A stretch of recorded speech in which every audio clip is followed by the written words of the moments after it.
At Edward Jones, we believe rich isn't about having life all figured out. It's opening yourself to all the possibilities.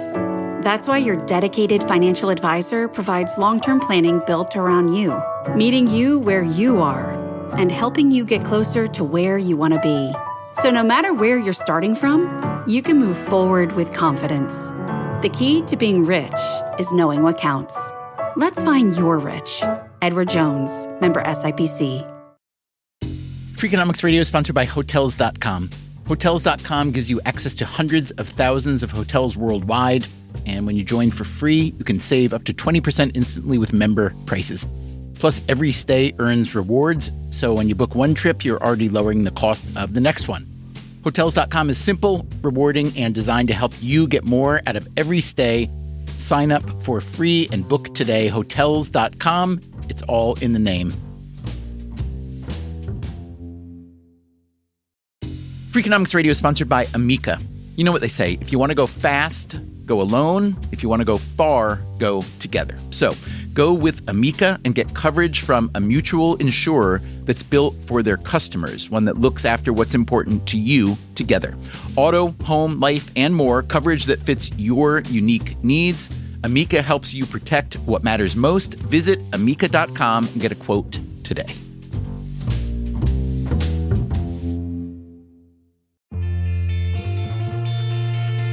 Hey there, it's Stephen Dubner, and this is a special bonus episode of Freakonomics Radio. You may remember a couple months ago, we tried a new kind of episode, a Freakonomics Radio Book Club, where we interviewed an author and had her read excerpts from her book. That episode was called How to Make Your Own Luck. The author was Maria Konnikova, a PhD psychologist who became a professional poker player in order to learn more about decision-making and luck. Her book is called The Biggest Bluff. So many of you wrote in to say how much you loved that episode, and Maria in particular, that for our second Freakonomics Radio Book Club episode, we are asking Maria to take a turn as host. And that's the episode you are about to hear. Today's author is Reed Hastings, and the book is No Rules Rules, Netflix and the Culture of Reinvention, which Hastings co-wrote with Erin Meyer. We are going to keep playing with this format to see how much we like it, how much you like it. The next book club episode we're planning will have me as host again. If you'd like to read that book ahead of time, our selection will be Inside of a Dog, What Dogs See, Smell, and Know by Alexandra Horowitz. It was first published around a decade ago, but with so many pandemic puppies out there, it is more relevant than ever. Plus, I just really like this book.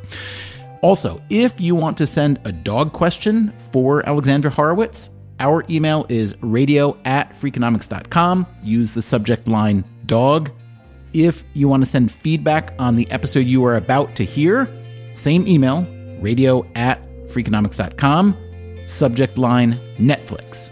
As always, thanks for the feedback and thanks for listening. And now here is Maria Konnikova and today's Freakonomics Radio Book Club episode.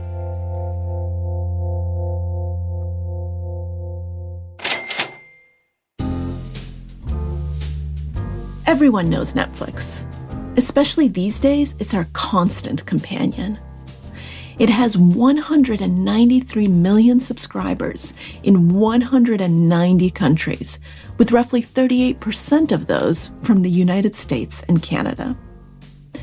These past months, as other industries struggle, Netflix has been booming. Everyone wants to stream. Everyone wants to binge. Everyone wants to escape. But it wasn't always like that. Once upon a time, Netflix was pretty much a shipping and receiving business, sending DVDs to subscribers who'd rent them for a couple of days and return them.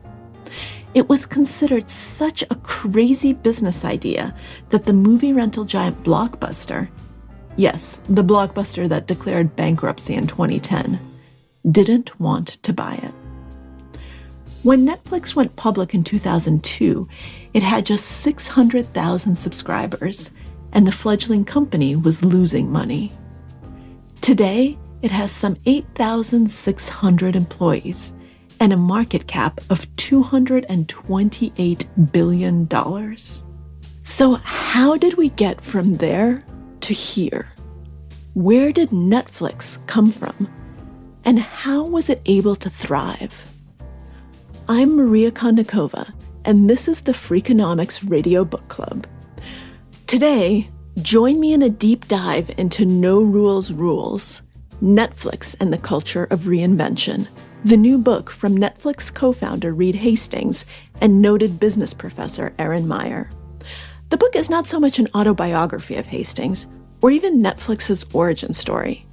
It's really more of an eye-opening look at the unorthodox, even a little intimidating, way that Netflix runs. For the most part, you want to make people feel like, if anything, they would get fired for being cautious.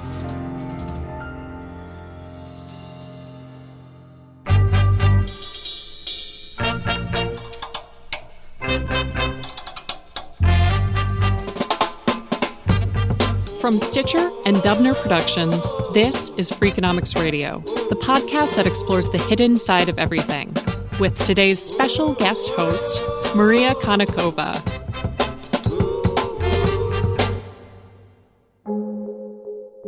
Before there were DVDs and streams, there were vacuum cleaners. What were you like growing up? Give us a little bit of the Reed story before you became Reed Hastings Netflix. As a kid, I grew up with my two sisters, and I would say I was not particularly business-oriented. You know, we had the typical lemonade stands and selling cinnamon sticks and things like that. And then at the end of high school, I got a job selling rainbow vacuum cleaners. And that's what really got me interested in business, is just seeing how that company was operated and how fun it was to be sharing it with other people. And I loved it so much that I deferred college for a year. So, I mean, I think you're the first person I've ever heard say that you loved going door to door selling vacuum cleaners. What was it about it that you loved? Yeah, you meet tons of different people. This was the early 80s, so it was a more friendly time in a way. Different conversations with different people from all different walks of life. I loved the fellow salespeople, customers, and the product was really pretty cool. It's pretty amazing. Hastings, who was from Boston, eventually did give up his vacuum selling job to go to Bowdoin College in Maine. He decided to study math. And soon, that decision led him to the Peace Corps, where he taught math to high schoolers in rural Swaziland. Why did you decide to switch gears so much and then to teaching mathematics if you loved the original sales job? When I was in college, I got seduced by the thing that I was differentially good at, which was math. And then, being a math teacher was not easy. That was a lot of work of motivating and understanding kids. And, it's not intense math. It's really trying to help a bunch of kids get excited. Was it always going to be the Peace Corps? Is that what drew you to teaching? Or did you want to teach, period, and ended up in the Peace Corps? No, I joke that if the Peace Corps had sent me to be a fish farmer, which could have happened, I'd probably be working on agriculture policy now. After his 2 years in the Peace Corps, Hastings went back to school, this time to Stanford for a graduate degree in computer science. He wanted to study one area in particular, artificial intelligence. I thought AI might be a nice blend, not as dry as math, but more intellectual and challenging than being a classroom teacher. And so I got fortunate of hitting the first AI bubble in the mid-'80s at the right time. You also have said before that Stanford was really where you fell in love with computer programming. How did you find programming, and why did that end up being the direction that you wanted to pursue when you started becoming more entrepreneurial minded? Well, you get exposed to a lot of things in graduate school, and I got to take a lot of computer science classes, and I loved them. It was easy to work all the time because it was enjoyable, like a big puzzle. And that really led to my first company, Pure Software. And the great thing about the product was very technical software, but the key thing was the culture and how we tried to build that. As Hastings' co-author Aaron Meyer writes in No Rules Rules, Hastings' openness about his mistakes at Pure Software make it sound as though the company failed. But Pure Software sold in 1997 for $750 million. And it was that sale that helped Hastings fuel his next big venture, Netflix. Still, Hastings is open about the cultural failures of the company. And as he looked for his next big idea, the experience of running Pure Software helped him to realize something. He didn't necessarily want to be a CEO again. Instead, he decided to try out the investing side of things, pouring money into a number of companies and joining their boards. But he never stopped thinking of new ideas. Ideas he'd often bounce back and forth with Mark Randolph, a former colleague. One day, the duo came up with an idea to rent DVDs through the mail. And like that, Netflix was born. Randolph became the company's first CEO. But in 1999, Hastings took over. It was clear that it was both a big opportunity and that we needed to raise a lot of capital. And that would probably require me as CEO because I had a track record. So it was more out of necessity than you deciding, I really, really want to do this again. Yeah, I mean, I was super excited to do it. But yes, I think that's right. If it had been, sailing along on its own, then I probably wouldn't have. And there's some part of it that was just the joy of getting back in and having a team. And from that, we evolved to doing a subscription DVD rental. That was originally the $20 a month for 3 DVDs at a time, as many as you wanted.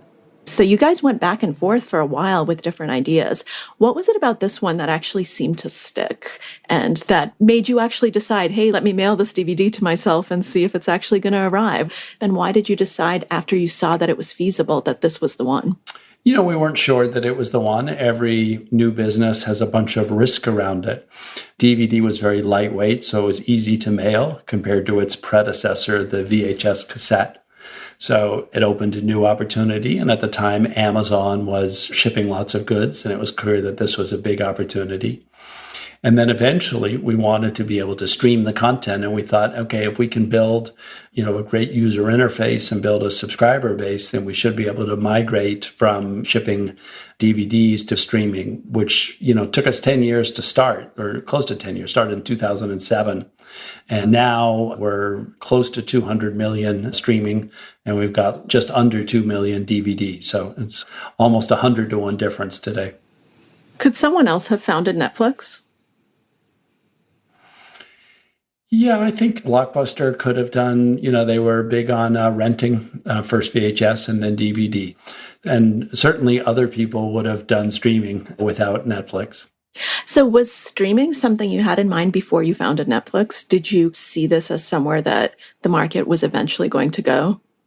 Yeah, it was clear even back then that the internet would continue to get faster and faster, and you'd be able to do streaming video eventually, which is why we named the company Netflix and not, DVDbymail.com.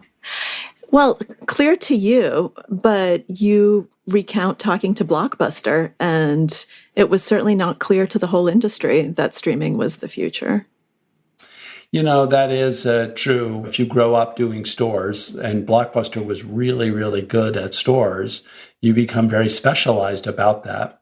And Blockbuster was over-optimized for a single thing. And so you have to watch out as a leader that you become so good at one thing that you are not good at the skills necessary to continue to thrive. And this is where, it really helps, I think, to have a model where a company's organized around flexibility rather than exploiting the last bit of efficiency of some current model. Here now is Reed Hastings reading from his new book, co-authored with Aaron Meyer, called No Rules Rules. Blockbuster's story is not an anomaly. The vast majority of firms fail when their industry shifts. Kodak failed to adapt from paper photos to digital. Nokia failed to adapt from flip phones to smartphones. AOL failed to adapt from dial-up internet to broadband. And my own first business, Pure Software, could not adapt to changes in its industry either, because our company culture wasn't optimized for innovation or flexibility. I started Pure Software in 1991. At the beginning, we had a great culture. We were a dozen people creating something new and having a blast. Like many small entrepreneurial ventures, we had very few rules or policies inhibiting our actions. When the marketing guy decided to work from his dining room because it helped him think, to be able to pour himself a bowl of Lucky Charms whenever he felt the urge, he didn't have to get permission from management. This earlier version of Pure was flexible. Everyone could work however they wanted to maximize what they were bringing to the company. Lucky Charms may not be my cereal of choice, but the whole setup seems rather nice. Then things started to change. Here is Reed Hastings again. Then Pure Software started to grow. As we hired new employees, a few did stupid stuff, leading to errors that cost the company money. Each time this happened, I put a process in place to prevent that mistake from occurring again. For example, one day our salesperson at Pure, Matthew, traveled to Washington, D.C. to meet with a prospective client. The client was staying at the 5-star Willard Intercontinental Hotel, so Matthew did too, at $700 a night. When I found out, I was frustrated. I had our HR person write a travel policy outlining how much employees could spend on airplanes, meals, and hotels, and requiring management approval to go beyond a specified spending limit. Policies and controls became so foundational to our work that those who were great at coloring within the lines were promoted, while many creative mavericks felt stifled and went to work elsewhere. I was sorry to see them go, but I believe that this was what happens when a company grows up. Then two things occurred. The first is that we failed to innovate quickly. We had become increasingly effective and decreasingly creative. In order to grow, we had to purchase other companies that did have innovative products. That led to more business complexity, which in turn led to more rules and process. The second is that the market shifted. To survive, we needed to change. But we had selected and conditioned our employees to follow process, not to think freshly or shift fast. We were unable to adapt, and in 1997, ended up selling the company to our largest competitor. So what did Hastings learn? I asked him, how exactly is Netflix different from its predecessor? Netflix, of course, is a tremendous change from being a domestic DVD by mail renter to leading and streaming around the world. It really has proved out that focusing on flexibility is the key. And it's really about the no rules is the right way to go, or no rules rules. And then, of course, it's not as simple as just taking away the rules. You got to figure out some other way to have people be aligned and work well together. This book is trying to be a contribution to other organizations to think about different ways to operate. So we've had that very traditional paradigm of the factory forever. And, now with creative work, there's potentially other ways to think about things which focuses on flexibility rather than efficiency. So what is this famous culture of Netflix that has shepherded it from a fledgling mail-in DVD company that Blockbuster scoffed at buying back in 2000 to the industry-leading innovator that we know today? What does it mean to be a company that runs on no rules rules? It all started from a moment in the early days of Netflix, when the management team had to do the one thing that most teams want to avoid doing: fire a huge portion of its staff. In the spring of 2001, crisis struck. The first internet bubble burst, and scores of .coms failed and vanished. All venture capital funding stopped, and we were suddenly unable to raise the additional funds we needed to run the business, which was far from profitable. Morale in the office was low, and it was about to get lower. We had to lay off a third of our workforce. I sat down with Mark and Patty McCord. Patty had come with me from Pure Software and was the head of human resources, and we studied the contribution of each employee. We didn't have any obvious poor performers, so we divided the staff into two piles. The 80 highest performers who we would keep, and the 40 less amazing we let go. Those who were exceptionally creative, did great work, and collaborated well with others went immediately into the keepers pile. The difficulty was that there were many borderline cases. Some were great colleagues and friends, but did adequate work rather than great work. And others worked like crazy, but showed uneven judgment and needed a lot of hand-holding. A few were exceptionally gifted and high-performing, but also complainers or pessimists. Most of them would have to go. It wasn't going to be easy. In the days before the layoffs, my wife remarked how on edge I was, and she was right. I was worried that motivation in the office would plummet. I was convinced that after I'd let go of friends and colleagues, those who stayed would think the company wasn't loyal to employees. It was bound to make everyone angry. Even worse, the keepers would have to shoulder the work of those let go, which seemed certain to lead to bitterness. We were already short of cash. Could we bear a further collapse in morale? The day of the layoffs arrived, and it was awful as expected. Those who were laid off cried, slammed doors, and shouted in frustration. By noon, it was finished, and I waited for the second half of the storm, the backlash from remaining employees. But despite some tears and visible sorrow, all was calm. Then, within a few weeks, for a reason I couldn't initially understand, the atmosphere improved dramatically. We were in cost-cutting mode, and we just let go a third of our workforce. Yet the office was suddenly buzzing with passion and energy and ideas. A month later, the holidays arrived. DVD players were popular that Christmas, and by early 2002, our DVD by mail subscription business was growing rapidly again. Suddenly, we were doing far more work with 30% fewer employees. To my amazement, those same 80 people were getting everything done with a passion that seemed higher than ever. They were working longer hours, but spirits were sky high. It wasn't just our employees who were happier. I'd wake up in the morning and couldn't wait to get to the office. In those days, I drove Patty McCord to work every day, and when I swung up to her house in Santa Cruz, she would practically leap in the car with this big grin. "Reed, what's going on here? Is this like being in love? Is this thrill going to wear off?" Patty had put her finger on it. The entire office felt like it was filled with people who were madly in love with their work.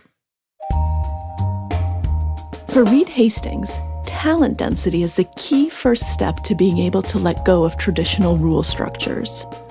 Hire the best people, people you trust, people whose judgment you trust, and then empower them.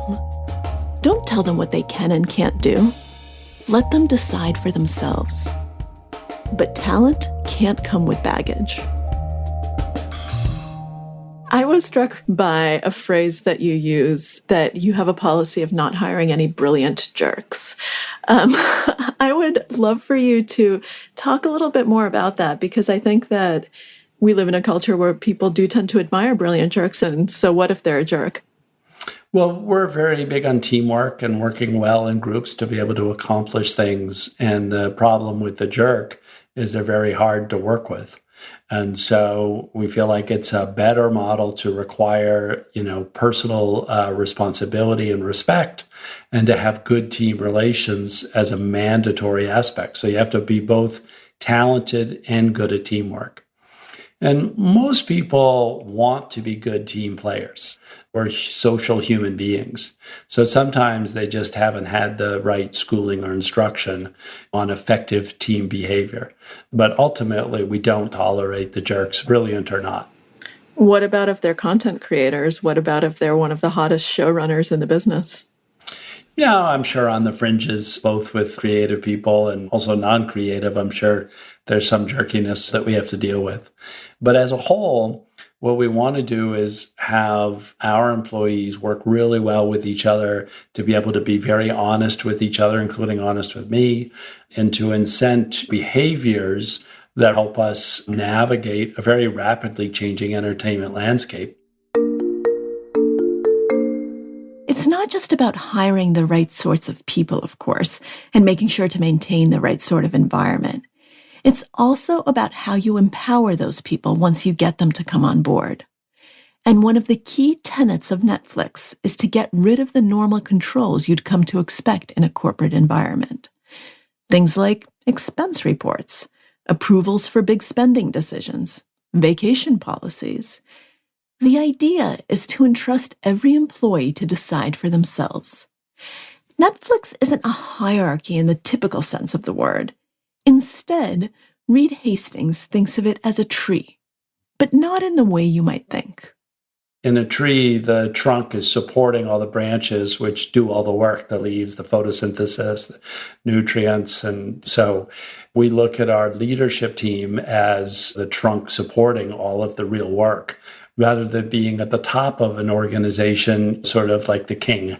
But what happens if the tree is a giving tree? She has read her overstory.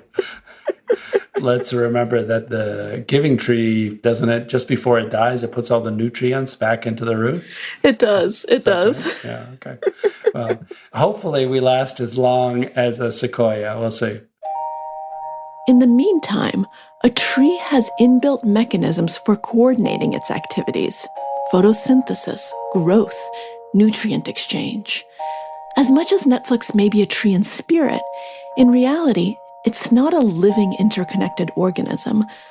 So how do you make sure everything is functioning as intended?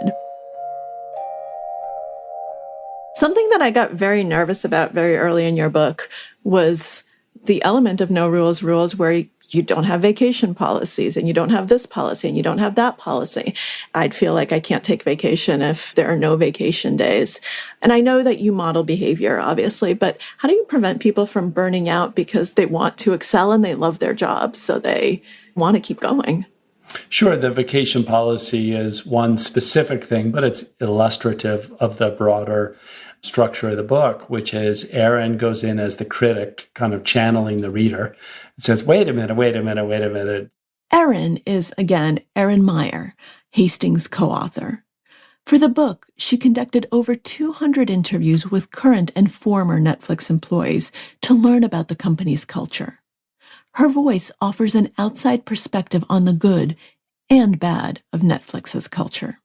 You know, it's not that great having no vacation policy. Does that mean no vacation? You know, and then tries to really hear from people what those concerns are. And of course, I am a strong role model of taking lots of vacation, and I do some of my best thinking when I'm on vacation. So now that we've had it for a decade, we've figured out a pretty good balance where we have very few people who abuse it and sort of, you know, go away for a year. And then we have very few people who don't take any vacation because they don't feel licensed to. So that's an example.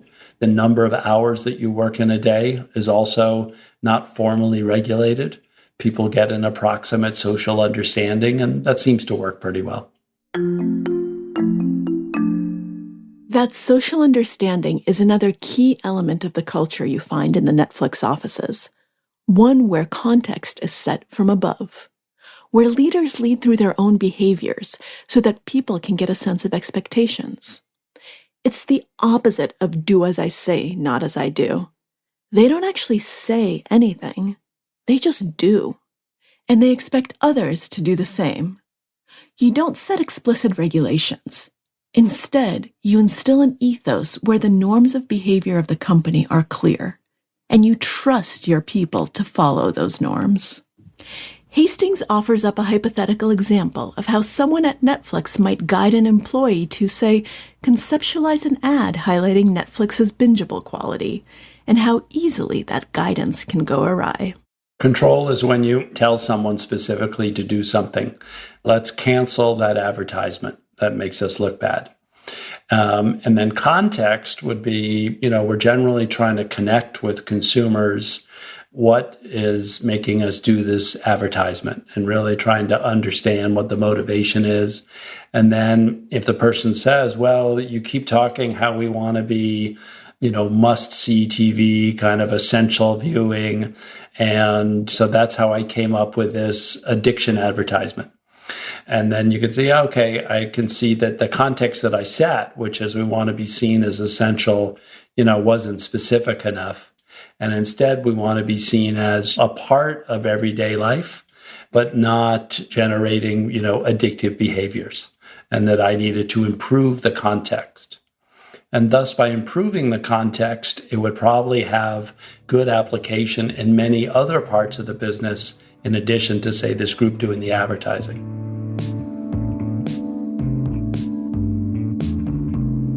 Leading by context. It's an attractive idea, to be sure. Who would argue against freedom of choice? But in a global, sprawling organization, are there any risks to this type of leadership? Or is risk exactly what Netflix is trying to cultivate? Remember that all of Netflix is managing on the edge of chaos. I'm Maria Konnikova. We'll get into all of that right after this.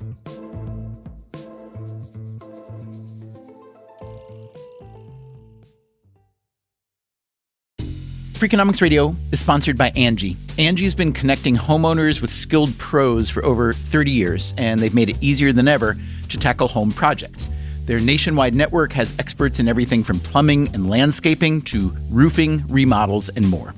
You can read verified reviews and request and compare quotes to find your best price. So join the millions of homeowners who use Angie to get the job done well. Download the Angie app today or visit ANGI.com.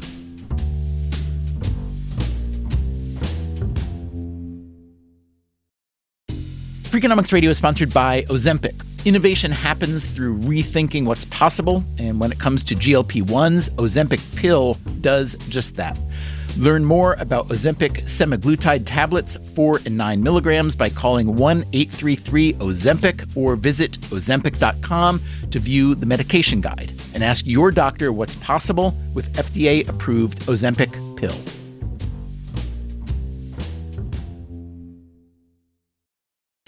Freakonomics Radio is sponsored by Range Rover Sport, a vehicle that blends power, poise, and performance. With a distinctly British design, the Range Rover Sport is built to take on roads anywhere. Free from unnecessary details, its raw power and agility shine. Combining a dynamic sporting personality with elegance and agility, it delivers an instinctive drive. Its assertive stance hints at an equally refined driving performance. Defining true modern luxury, the Range Rover Sport features the latest innovations in comfort and convenience. The cabin air purification system, alongside the active noise cancellation, creates a new level of quality, comfort, and control. Terrain Response 2 offers 7 terrain modes to choose from, fine-tuning the vehicle for any challenging roads ahead. A force inside and out, the Range Rover Sport is available with a choice of powerful engines, including a plug-in hybrid with an estimated range of 53 miles. Build your Range Rover Sport at rangerover.com/US/sport.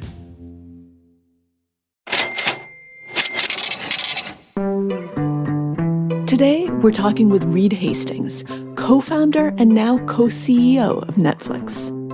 His new book, No Rules Rules, which he wrote with business school professor Erin Meyer, unpacks why Netflix is the successful global content machine and streaming powerhouse it is. We heard earlier that Netflix likes to lead with context. That means its leaders try to educate on what kinds of decisions would help Netflix thrive. Employees can, and are encouraged to, call some pretty big shots on their own.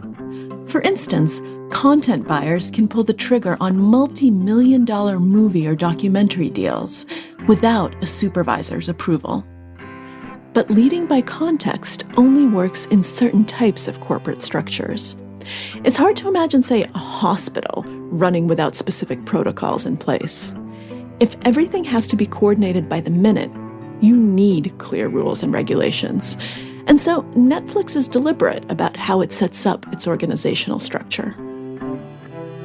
One form of efficiency is coordinating all the tactics so everybody knows what's going on. And then the problem is, as you get big, that gets harder to do, you get slower. So another way to operate is more loosely coupled, where lots of different departments are doing different things. And then the danger is that they're going in different directions. So you want them to be aligned, but not tightly coordinated. And to do that, you have to really set a lot of context, use a lot of examples, a lot of storytelling. But remember that all of Netflix is managing on the edge of chaos. Okay, you want to be right up to that edge where it's dynamic and there's freedom. It has not fallen into chaos, but it's kind of right on the edge of it. And again, that's only appropriate for some types of businesses. Could you see something happening that would make you go over that edge in some area? Is that something you're afraid of, or do you think that you've got a pretty good tightrope walking technique down? I'm sure, that in certain groups we get too close to the edge and then we have to pull it back and be more clear about the context of what we're trying to do. So it's definitely like the blind person figuring out where the stove is in the room. You got to prepare to get a little bit burned and feel the heat wherever you can. Many companies today are focused on error prevention, but to Hastings, it's not all that risky to allow employees to make a mistake. It's riskier not to. No risk-taking would mean Netflix losing out on top talent, overlooking a shifting marketplace, and failing to conceptualize innovations. As Hastings writes, Netflix is less like a perfectly synchronized orchestra with a conductor directing how musicians should hit a note or hold a beat. It's more like a jazz band, one where all the musicians know the rules and how to play, but nothing is scripted or planned. I was fascinated by that analogy, and I think that jazz obviously sets context, and everyone has to respond to each other. I'd love for you to talk a little bit about it. If you think about a conductor in an orchestra, it's an incredible thing, the level of synchronization, the level of precision, and it creates great art. So let's just say symphonies and orchestras are amazing. Okay, and then there's this renegade little branch of music, and, people are riffing off of each other and responding, and everyone is highly skilled. To be able to do that, you need incredible practice and a great ear.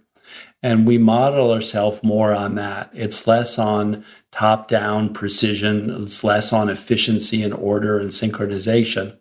And so it's a little bit chaotic, also very beautiful in a different way. It's a beautiful thought indeed. But in practice, when you're talking about an organization as large and multifaceted as the one Netflix has become, how does it work in reality? If every musician needs to be performing at peak, constantly reading and reacting and being ready for that virtuoso improv solo, doesn't that take a toll? Wouldn't you feel the pressure to perform no matter what? So if I'm someone who's a high achiever, who's incredibly motivated, who's kind of at the top of my game and loves what I'm doing, so how do you prevent me from just basically killing myself because I'm working too hard and I want to make sure that I don't get fired? It's not that I'm scared about getting fired, it's just I want to keep showing you just how good I am. Well, to the degree that you've got manic tendencies and you tend to be, obsessive about all those things, I'm sure it's hard. But what we try to do is reward people who, show good balance and accomplish a lot and are trying to run the marathon in terms of sustainability. How were you able to accomplish that yourself? You allude to some rocky starts where you had issues in your marriage that you had to kind of work through, and that there did seem to be a work-life balance issue.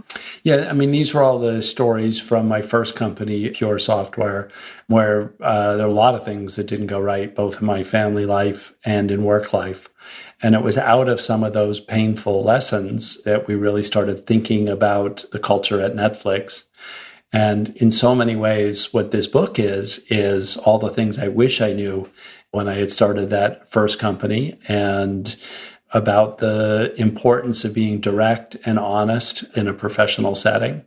And so again, it's story after story about the problems with not being honest and the benefits of being, more honest than most people typically are in companies. In my first few years as CEO at Pure Software, I managed the technology well.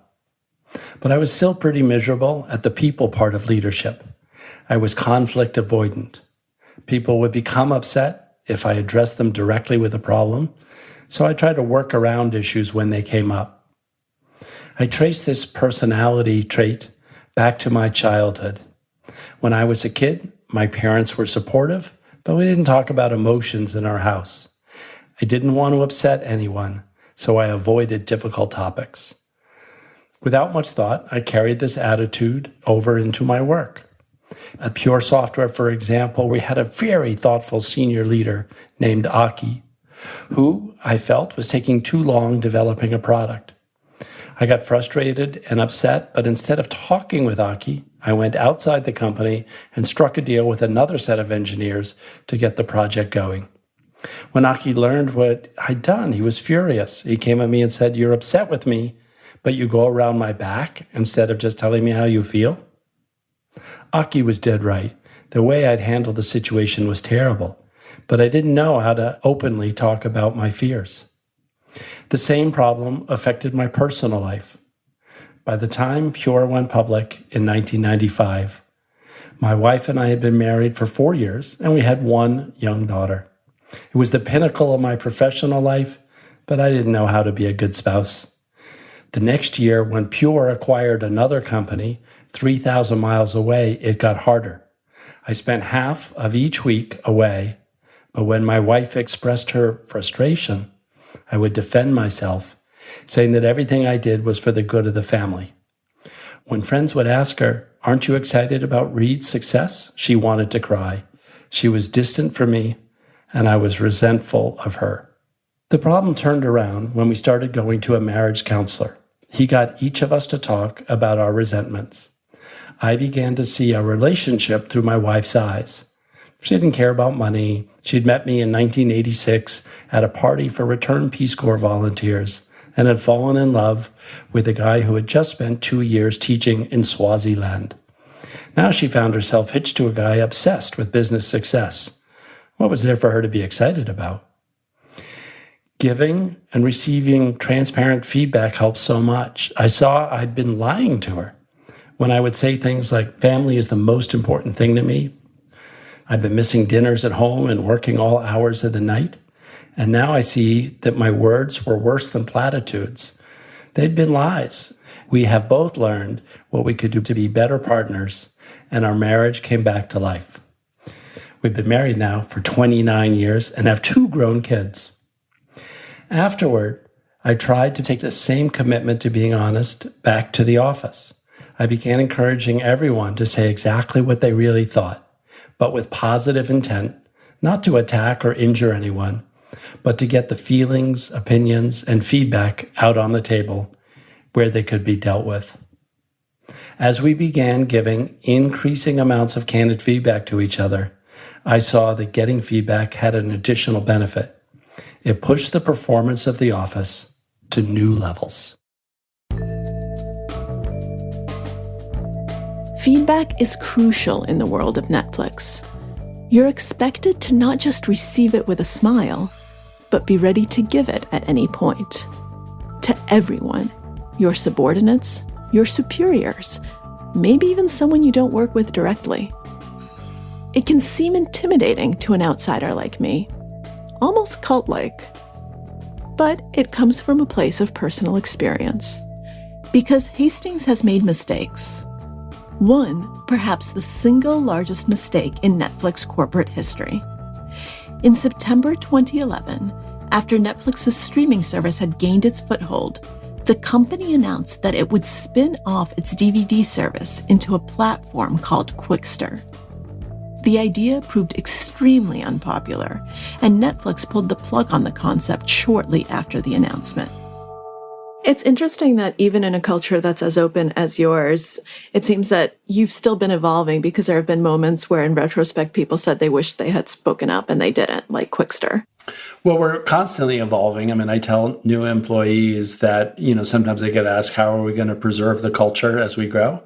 And I always say the goal is not to preserve it, it's to improve it. Humans in a hierarchical organization are naturally deferential, and you kind of get the model that the goal of your job is to please your boss. And we try to reorient people to the goal is to serve the organization. and you should tell your boss what you're doing. But ultimately, it's up to you to figure out how to best serve the organization and the customers. We know hindsight's 2020. So tell us a little bit about pre-Quickster launch, what was going on, because I think that this is an opportunity to illuminate some of the cultural thinking around feedback. Well, Quickster involves separating DVD and streaming into two different services. And we were very obsessed about doing that so that we could focus on the streaming service. And it also involved a 60% price increase for consumers to go from $10 to $16. And a number of leaders in the company were very scared that the customers would react quite poorly to this. And we knew that there would be some tensions, but I vastly underestimated because I could see how important it was to our long-term survival to separate those two. That clouded essentially my judgment about how normal people consuming Netflix would feel about it. And there was a number of executives who were panicked, but they thought, oh, well, probably Reed is right. He's been right before. And they didn't know that their peers were also very nervous. And afterwards, when we all compared notes of how did this happen, we realized that if all the peers had been talking, then they would have all ganged up on me and prevented Quickster. So we instituted something we call farming for dissent, where on these big decisions, everybody has to write down in public in a shared document how they feel about the idea and their judgment about it. So having that sort of public accountability about what they think, and no one's going to be perfect on it, helps a lot. When Quickster proved a colossal failure, the mistake was Hastings' own. I asked him, what if it's an employee that screws up on a massive scale? For instance, what if the hugely popular show Stranger Things, whose second season cost Netflix up to $8 million per episode, had flopped? What then? Well, we're fortunate that even our biggest shows are at most 1% of our budget in viewing. So I'm glad that Stranger Things was a great success, but we've had other shows that haven't been. But Quickster was a pretty big one.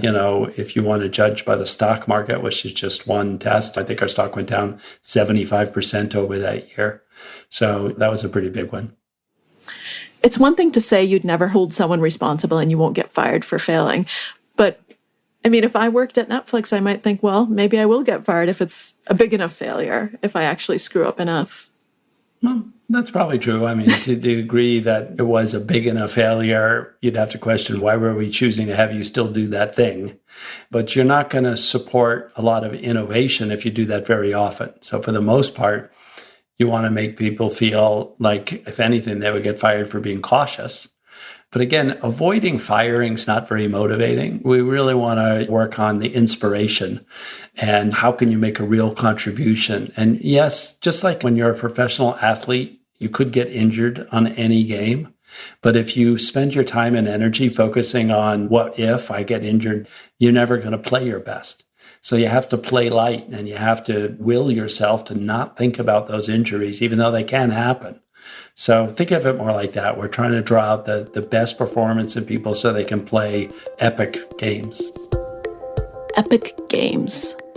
It's not for nothing that Hastings views Netflix not as a family, but as a sports team.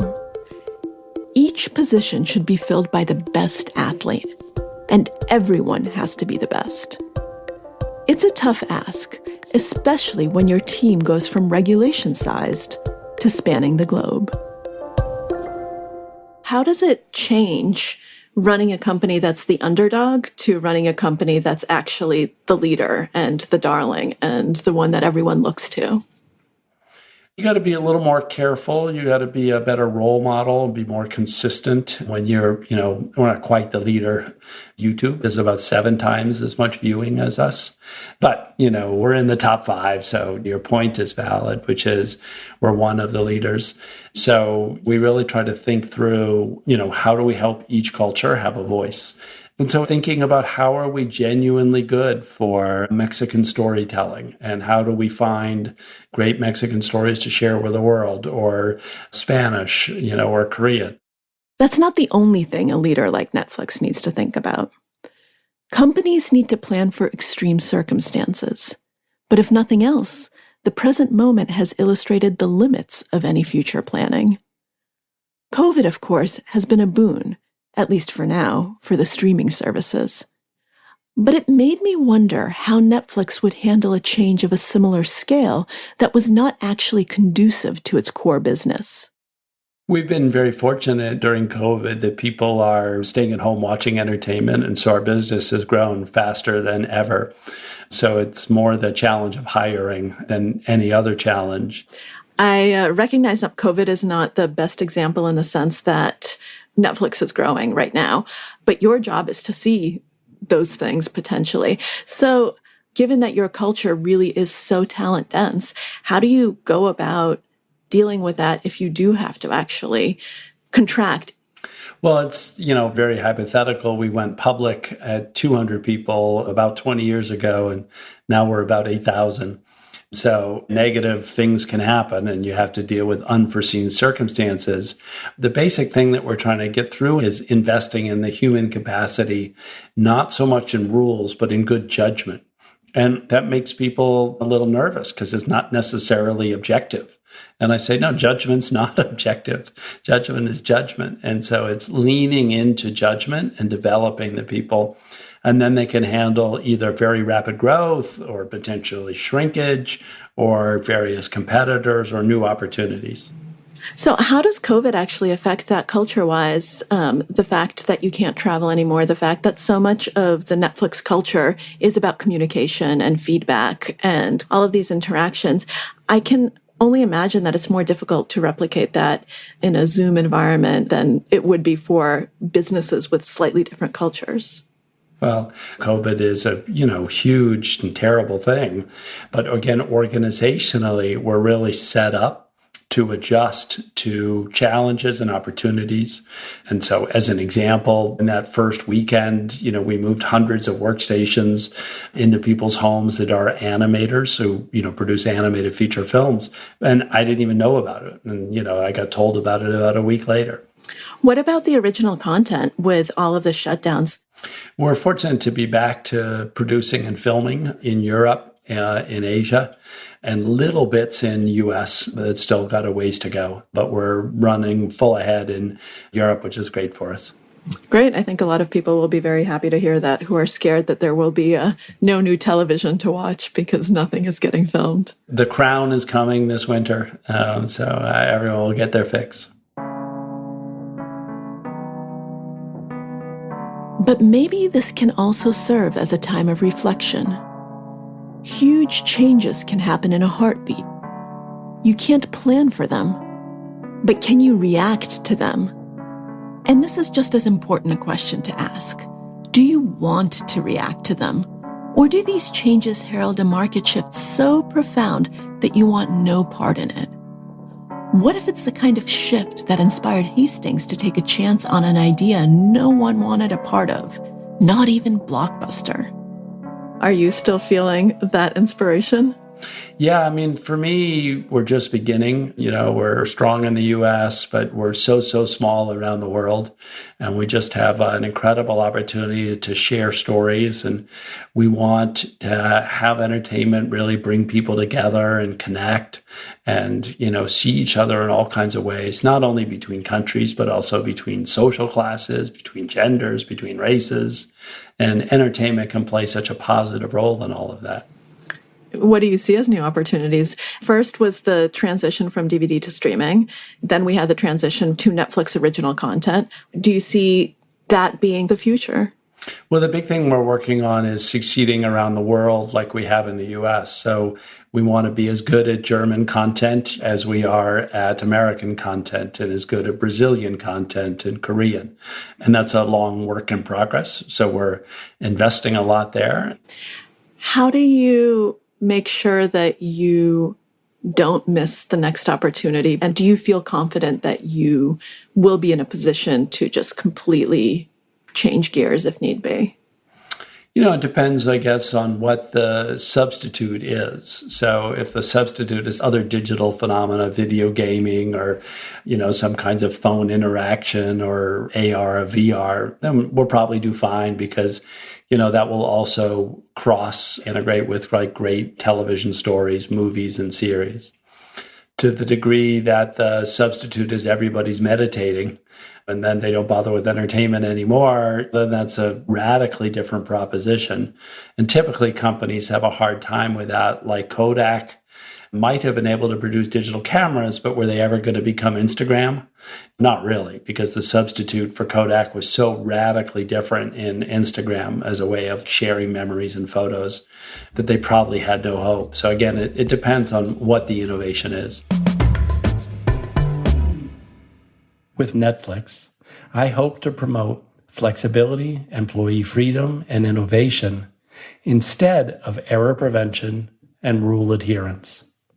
At the same time, I understood that as a company grows, if you don't manage it with policies or control processes, the organization is likely to descend into chaos. Through a gradual evolution, over many years of trial and error, we found an approach for making this work. If you give your employees more freedom instead of developing processes to prevent them from exercising their own judgment, they will make better decisions, and it's easier to hold them accountable. This also makes for a happier, more motivated workforce, as well as a more nimble company. Netflix is a remarkable success story, and it seems clear that the unique culture that Reed Hastings has created plays a large role in that success. But I can't help but wonder, is that all there is? Just looking at your overall trajectory and at Netflix's overall trajectory, what role do you ascribe to luck? Oh, huge. I mean, a number of times an incredibly lucky thing happened, and you can't predict it. I'm lucky to be healthy. I'm lucky to be in California. So you just make what you can and do the best you can. And in our case, what we did with this book is really try to lay out all the lessons that we've learned so that future organizations can start from a better place. And I'm sure they will innovate beyond what Netflix does. And that, in 25, 30 years, people will look back and say, yeah, that was good, but we've gotten so much better. That was Maria Konnikova in conversation with Reed Hastings about his new book, No Rules Rules, Netflix and the Culture of Reinvention. It was co-authored by Aaron Meyer and published by Penguin Press. As this book club format is still a work in progress, we would love to hear what you thought. Let us know at radio@freakonomics.com. Hope you enjoyed this bonus episode. We will be back with a regular episode, as always, on Wednesday at 11 p.m. Eastern Time. Until then, take care of yourself, and if you can, someone else, too. Freakonomics Radio is produced by Stitcher and Dubner Productions. This episode was produced by Mary DeDuke. Our staff also includes Allison Craiglow, Greg Rippin, Daphne Chen, Matt Hickey, Zach Lipinski, and Corinne Wallace. Our intern is Emma Terrell. We had help this week from Dan DeZula. Our theme song is Mr. Fortune by the Hitchhikers. The other music was composed by Luis Guerra, with additional music this week by Michael Riola and Stephen Ulrich. You can get Freakonomics Radio on any podcast app. If you want the entire back catalog, use the Stitcher app or go to Freakonomics.com, where we also publish transcripts and show notes. As always, thanks for listening.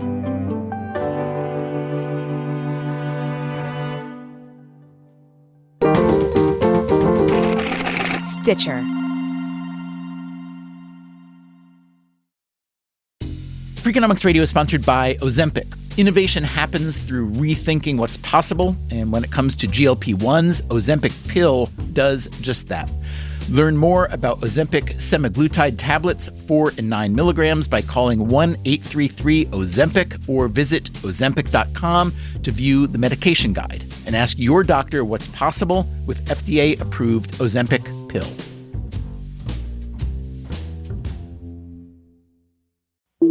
Breathe in. Feel the sense of calm that comes from having up to $300 in overdraft protection with GoToBank. Now... Did you say $300? Yes. Now, back to our breathing. So if I overspend my balance, GoToBank has my back up to $300? Yes. Can we breathe out now? Less worries, more zen, with over $300 in overdraft protection. Tap to open an account today. Eligible direct deposits and opt-in required for overdraft protection. Fees, terms, and conditions apply. In the U.S., there's a break-in every 26 seconds. But when intruders step near, Simply Safe Home Security steps up. Stop. This is Simply Safe. Police are on the way. Using AI alerts, U.S.-based live agents help deter break-ins. Simply Safe, no long-term contracts. Save 50% on your new system with professional monitoring at simplysafe.com/SXM or with promo code SXM. Outdoor deterrence requires a Simply Safe Active Guard outdoor protection plan starting at $49.99 a month. Visit simplysafe.com/licenses for alarm license information. Tennessee 2012.